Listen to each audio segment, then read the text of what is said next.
কিন্তু সেখানে টিকে যাচ্ছে। এগুলো হচ্ছে কি সৎ সাহসের ব্যাপার। দুর্বল ইমান যাদের, তারা এগুলো পারে না। শক্ত ইমানদার যারা, তারা এরকম প্রতিবাদ করতে পারে এবং তাদের অধিকার রক্ষা করতে পারে। প্রত্যেকটা জাতি তাদের নিজের অধিকার তারা নিজেরা রক্ষা করে আসছে। দুঃখের বিষয়, এই রোহিঙ্গা কমিউনিটি এরা কিন্তু তাদের নিজের জাতিসত্তাকে রক্ষা করতে পারেনি আজ অবধি। কারণ হলো তাদের মধ্যে সেরকম শক্ত ইমান, মজবুত ইমানের পরিচয় দেখা যায়নি, দুর্বল ইমানের পরিচয় দিয়েছে, যার কারণে তারা প্রতিরোধ করে টিকে থাকতে পারেনি। এই ক্যাম্পে এনআরসি এবং কেআরসিতে 1991 সাল থেকে আপনারা অবস্থান করছেন, এখন অবধি ফিরে যেতে পারেননি। এর মধ্যে বারবার আসা যাওয়া অন্যান্য রিফিউজি প্রায় বর্তমানে 1 মিলিয়ন, কোনো সমাধান হচ্ছে না। এর পিছনে কারণ হল কি, এই রোহিঙ্গা কমিউনিটি দুর্বল ইমানের পরিচয় দেয় তারা। আপনারা জানেন, ইতিমধ্যে বক্তারা ভালো ভালো কথা বলেছেন। আমাদের একটা কথা আছে ইংরেজিতে, education is the backbone of a nation.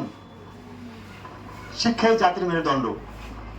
এই শিক্ষা দীক্ষায় রোহিঙ্গা কমিউনিটি পিছিয়ে আছে, যার কারণে তাদের মধ্যে একটা সাহস শক্তি, এটাকে কি বলে, হিম্মত, ওনারা যে একটা ভাষায় বলেন হিম্মত, দেমাগ নেই, হিম্মত নেই, কিছুই নাই। 2017 সালে বর্মা যে মিলিটারি একটু ধাক্কা মারছে, হালকা কিছু, যদি কেউ শক্ত করে দাঁড়াইতো, প্রতিবাদ করতো, তাহলে কিচ্ছু হতো না। এই 10 লক্ষ মানুষ বাংলাদেশে আসা দরকারই ছিল না। কেউ এরকম প্রতিবাদ করে দাঁড়াতে পারেনি। সাহস নাই, ওই যে হিম্মত, দেমাগ নাই। একটু দেমাগ দেখে 5-10 মানুষের সামনে আগাই আসতো, তাহলে কিন্তু এত মানুষ এখানে বাংলাদেশে আসে না। আসা খুব সহজ হয়েছিল, যাওয়া বড় কঠিন। আজকে 7-8 বছর চলে যাচ্ছে, একজন লোকও যাইতে পারছেন না। এখন বুঝেন কি কঠিন। তাহলে সাহস নিয়ে দাঁড়াতে হয়। প্রত্যেকটা জাতি কিন্তু সাহস নিয়ে দাঁড়িয়েছে। আজকে যে আমি উদাহরণটা দিলাম, ফিলিস্তিন, সেখানে তারা সাহস করে দাঁড়িয়েছে, জীবন দিয়েছে, তারা টিকে গেছে। শক্ত ইমানদার তারা। আমরা মুসলমান কিন্তু দুর্বল ইমানের পরিচয় দেয় না, শক্ত ইমানের, মজবুত ইমানের পরিচয় দেয়। কিন্তু রোহিঙ্গা কমিটির মধ্যে এটা নাই, এটা হয়নি।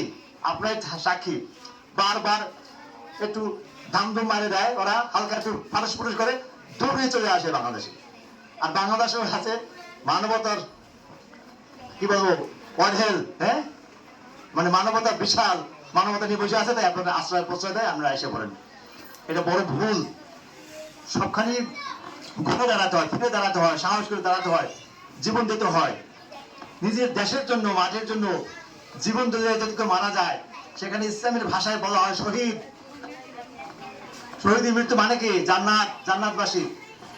আর দেখেন, ক্যাম্প পর্যায়ে আপনারা নিজেরা নিজেদের প্রভুত্ব কায়েম করতে নিয়ে দলবাজি বা কি বলবো এটাকে, ক্ষমতা দেখানো নিয়ে কত মানুষ মারা যাচ্ছে প্রতিদিন। এমন দিন না যে একজন মানুষ জবাই করে নাম আছে। এগুলো ঠিকই পারে, এই সাহসের পরিচয় দেয়, নিজেরা জবাই করে মারে, নিজেরা নিজেদেরকে কি বলবো অত্যাচার করে, প্রতিদিন হামলা করে, মারামারি করে, কিন্তু নিজের অধিকারের জন্য নিজের দেশে প্রতিবাদ করে দাঁড়ানোর মতো সাহস কেউ দেখায় না। এটাও একটা গোড়ামি। সবকিছুর পিছনে কি অভাব? আমি যেটা অনুভব করেছি, রোহিঙ্গা কমিউনিটিতে শিক্ষা দীক্ষা নাই। শিক্ষা দীক্ষা পিছিয়ে আছে বিধায় তারা এটা বুঝে না। আমি যে কথাটা বলছি যে একটা জাতি উন্নত হয় কখন? যখন ওই জাতি শিক্ষিত হয়। এই রোহিঙ্গা কমিউনিটি আস্তে শিক্ষিত থাকতো, তাহলে কিন্তু এই নিজেরা মারামারি হানাহানি করতো না। যত মানুষ হানাহানি করে মারা গেছে, যদি এই মানুষগুলো ওখানে যুদ্ধ করে মারা যেত, নিজের অধিকারের জন্য, নিজের দেশ রক্ষার জন্য, নিজের দেশে ফেরত যাওয়ার জন্য, নিজের দেশের ন্যাশনালিটি পাওয়ার জন্য যদি মারা যাইত, আজকে স্বাধীন হয়ে যেত। রোহিঙ্গা কমিউনিটি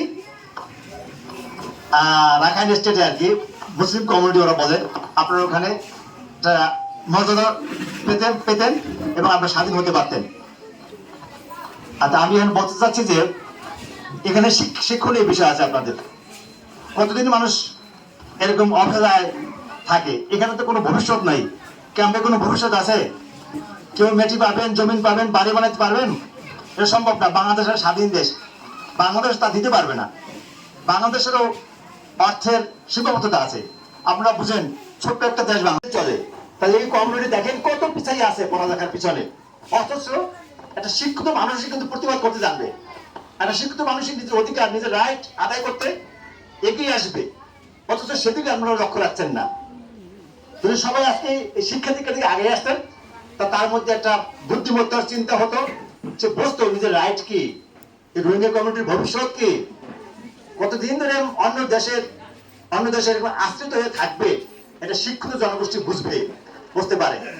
অন্যান্য দেশে যারা রিসেটেলমেন্টের আওতায় আছেন, তারাও দেখা যাচ্ছে টাকা পয়সা ইনকাম করছেন, ছেলেদেরকে শিক্ষা দিকে করছেন না। যদি ওখানে একটা ছেলে শিক্ষিত হয়ে প্রতিবাদ করতে পারে, নিজের জাতির জন্য চেষ্টা করতে পারে যে আমরা রোহিঙ্গা কমিউনিটি, আমাদের একটা জাতি আছে, সুতরাং এই জাতির উন্নতি চাই, এই জাতির অধিকার, রাইটস, হিউম্যান রাইটস চাই। আমরা 200-500 লোক গেলাম, শান্তি থাকলাম, এটা তো শান্তি না। শান্তি পুরো জাতি, রোহিঙ্গা কমিউনিটি যখন একটা তাদের নিজের দেশে গিয়ে অধিকার বাস্তবায়ন করতে পারবে, তখনই আপনার শান্তি, আপনার জাতির শান্তি। এই রোহিঙ্গা কমিউনিটি, এই জাতির জন্য আপনাদেরকে চেষ্টা করতে হবে, যে যেখানে থাকেন দেশ বিদেশে, সেখানে গিয়ে ওখানে আপনারা অধিকার বাস্তবায়নের জন্য কথা বলবেন। কথা বলতে কি দরকার? একই কথা বারবার বলি, এডুকেশন দরকার। নিজের মনোবল থাকতে হবে এডুকেশনের মাধ্যমে। আর শারীরিক শক্তির মাধ্যমে কাজ করবে, গাদার মধ্যে খাটবে, টাকা ইনকাম করবে, এতে কোনো লাভ নাই। কিন্তু নৈতিক মনোবল, বিজ্ঞানের শক্তি অর্জন করতে হবে, তাহলে সে জাতির জন্য কথা বলতে পারবে। অবশ্যই 10 বার কথা বলতে বলতে একবার আন্তর্জাতিক কমিউনিটি শুনবে এবং তাদের অধিকার বাস্তবায়ন করবে, ঠিক না? এটাই নিয়ম। দেখেন একটা কথা আছে যে বাচ্চা না কাঁদে মা দুধ দেয় না, বারবার কাঁদে, ঠিক না? তা আপনাদের করে বারবার বলতে হবে নিজের অধিকারের কথা, হিউম্যান রাইটস এর কথা বলতে হবে। বলতে বলতে মানুষ শুনবে, মানুষ বাস্তবায়নের জন্য এগিয়ে আসবে। নিজের অধিকার নিজেকে আদায় করার জন্য অগ্রণী ভূমিকা পালন করতে হবে, প্রথম এগিয়ে আসতে হবে, বেশি কাজ করতে হবে। যেমন বাংলাদেশ যুদ্ধ প্রায় 3 লক্ষ মানুষ মারা গেছে, তার মানে দেশ স্বাধীন হয়েছে। যদি আমরা আগে না যেতাম, ভারত আমাদের সাহায্য করেছে। ভারত কি একা সব করতে পারতো? সম্ভব না। এদেশের মানুষ অস্ত্র হাতে নিয়ে যুদ্ধ করেছে, ঠিক আপনাদেরকেও তাই।